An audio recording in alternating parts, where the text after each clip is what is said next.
I was broader initially. I liked the full breadth of medicine. I did very well in surgery. I strongly considered surgery, but I love the breadth and depth of medicine. You know, the vast majority of research in medicine is done in internal medicine. It's not, the surgical specialties don't do much research. Primary care doesn't. It's really medicine and the medicine specialties like cardiology, oncology, gastroenterology, immunology, infectious diseases, etc. So I like the breadth.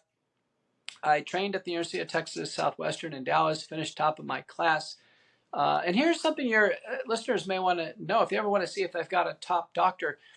There is a very prestigious society called Alpha Omega Alpha, AOA. So AOA is chapters are only at the top 50% of all medical schools in the United States, and it's only the top 10% of the graduates make AOA. So if you get a doctor who says, well, he's an AOA graduate of Southwestern or Harvard, or you know you're getting a top shelf doctor.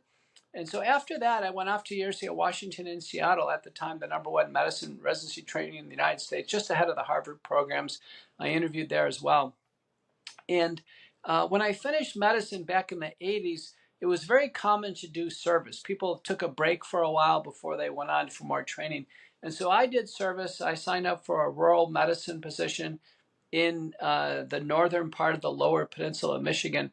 And I signed a 3-year contract. I served it out. The last year of it, I worked, part-time, and I went to the graduate school at the University of Michigan Public Health and trained in epidemiology. But so I started out very broad, and I discovered through my time in internal medicine that a large amount of internal medicine dealt with cardiovascular disease.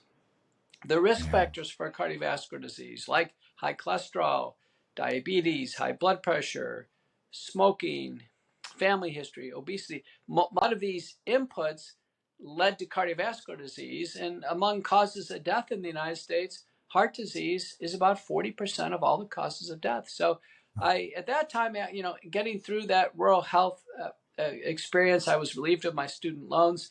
With that, we graduated from University of Michigan School of Public Health and Epidemiology. Computers were just coming in at that time.